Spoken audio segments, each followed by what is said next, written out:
ہر بندے کی زندگی میں اچھے برے حالات آتے رہتے ہیں. کبھی حالات اچھے آ گئے, کبھی برے آ گئے, کبھی رزق کم ہو گیا, کبھی بڑھ گیا, کبھی اولاد فرما برداری کر رہی ہے, کبھی نافرمانی کر رہی ہے, کبھی کوئی اور مسائل پڑ رہے ہیں.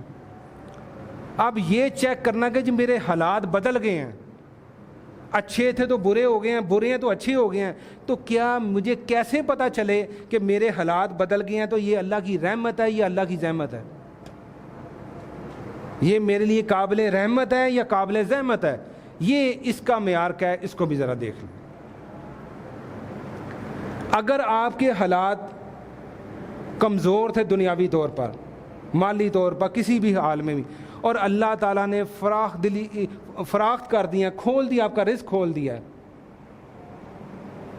اب آگے سے زیادہ مال بڑھ گیا, زمینیں بڑھ گئی ہیں, جائیداد بڑھ گئی آپ کی, لیکن اگر آپ مسجد سے دور ہو گئے ہیں, قرآن سے دور ہو گئے ہیں, نیکی سے دور ہو گئے ہیں, تو اگر مال بڑھ بھی گیا ہے تو سمجھیے اللہ کی پکڑ میں آ گئے ہیں, یہ رحمت نہیں ہے, یہ زحمت ہے. اور دوسری طرف آگے مال زیادہ تھا, خوشحالی دنیاوی زیادہ تھی, نقصان ہو گیا ہے, حالات تنگ ہو گئے ہیں, تنگی ہو گئی ہے, زندگی گزارنا مشکل ہو گئی ہے, لیکن آپ مسجد میں داخل ہو گئے ہیں, قرآن کے ساتھ جڑ گئے ہیں, نیکیاں کرنی شروع کر دی ہیں, تو یہ نقصان نہیں, یہ اللہ کی رحمت ہے.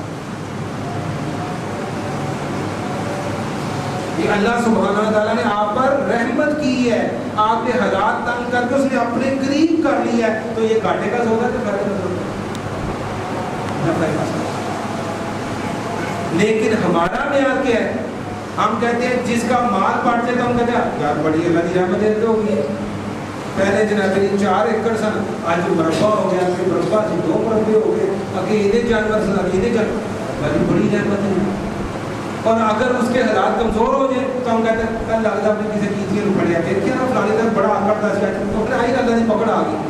یہ معیار ہی غلط ہے. بات ہم نے دیکھنی ہے حالات بدلے سے, وہ اگر مسجد میں زیادہ ٹائم گزارنا شروع کر دیا ہے, قرآن کے ساتھ جڑ گیا ہے, نیکی کے ساتھ جڑ گیا ہے, چاہے حالات اچھے ہو جائے چاہے برے ہو جائے, وہ اللہ کی رحمت ہے. اور اگلا ایک معیار ہم بلکہ اپنانا دنیاوی طور پر, ایک بندہ کمزور ہو مالی طور پر, تو ہم کہتے ہیں یار کوئی سے ہو کر اس سے کیا مشورہ ہے. اور وہی بندہ اگر اسے اللہ رزق وافر دے دے, دنیاوی نعمتیں زیادہ دے دے, وہ کہتے ہیں بڑا تو آدمی سے مشورہ لے کے کاروبار کرنا چاہیے. ہمارے معیارات کیا ہیں؟ اللہ سبحانہ وتعالیٰ کے معیارات. ہم جو مالی طور پر کمزور ہوں اسے بیوقوف سمجھتے ہیں, جو مالی طور پر مضبوط ہو اسے عقل مند سمجھتے ہیں, اس کی عزت کرتے ہیں, اسے مشورہ بھی دیتے ہیں. ہم جو جس کے مالی حالات کمزور ہوں ہم کہتے ہیں یہ بندے کچھ بھی نہیں ہے. اگر مال زیادہ آ جائے تو ہم کہتے ہیں اس پر اللہ کی رحمت ہے, مال کم آ جائے تو ہم کہتے ہیں اللہ کی پکڑ میں آ جائے. یہ ہمارے خود ساختہ معیارات ہیں. لیکن اللہ سبحانہ وتعالیٰ کہہ رہے ہیں حالات اچھے ہیں یا برے ہیں, جب بندہ میرے قریب ہو گیا ہے, سارا کچھ بھی اس کا اجڑ گیا تب بھی باعث رحمت ہے. لیکن سارا کچھ مل گیا لیکن مسجد سے دور ہو گیا ہے, تو وہ رحمت نہیں ہے, وہ اللہ کی پکڑ ہے. اللہ نے اس کی دین دے دی. تو یہ چند چیزیں بھائی آپ کے سامنے میں نے رکھی ہے کہ سب سے بڑی نعمت, بہت ساری اللہ کی رحمت جو مختلف شکلیں ہیں, سب سے بڑی جو اللہ کی رحمت ہے وہ ہے ہدایت. ہدایت میں نے کہا ہدیہ سے اللہ کا یہ تحفہ ہے. سب سے بڑا تحفہ اللہ کا جب اللہ کسی کو ہدایت, یہ سب سے بڑا, اس کو آپ نے. اور پھر میں نے آگے دہرایا تھا کہ کیا کرنا ہے, یہ ایسا تحفہ ہے کہ جو بغیر مانگے نہیں دیتا. مانگے تو دیتا ہے, نہیں مانگے تو نہیں دیتا.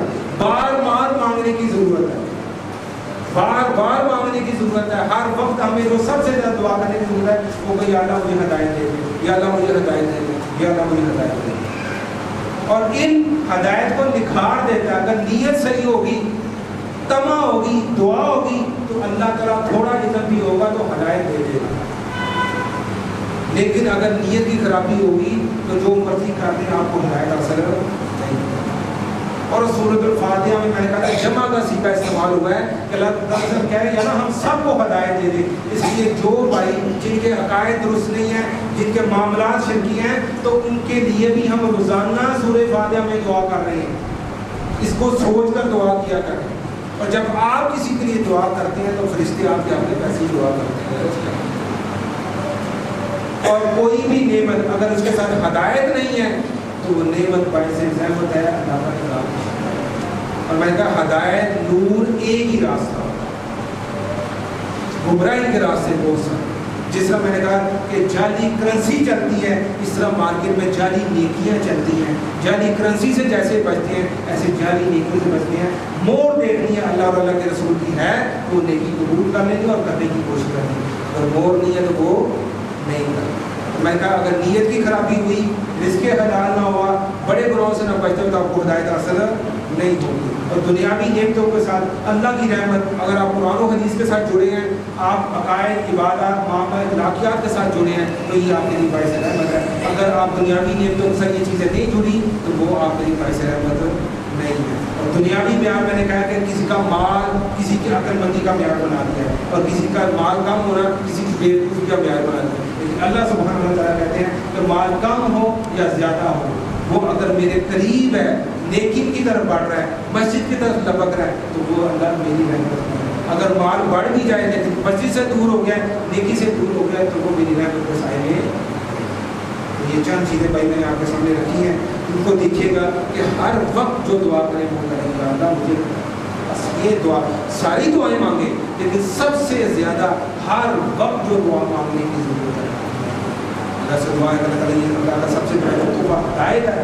اس کو یہ اللہ کی رحمت کا سب سے بڑا مظہر ہے. اس کے ساتھ تعلق جوڑ کر اس کو مانگنے کی, اس کو تصور میں لا کر, خصوصاً سورہ فاتحہ میں جب اجتماعی دعا کریں تو اس کا تصور زمین میں رکھیں کہ میں اپنے نہیں, میں اپنے سارے مسلمان بھائی کو مطلب اس ہدایت کے ساتھ جوڑ کے, قرآن و حدیث کے ساتھ جوڑ کر, اور عملی طور پر عقائد, عبادات, معاملات کے ساتھ جوڑ کے باعمل مسلمان بن کے اپنے لیے بھی ان لوگوں کے لیے بھی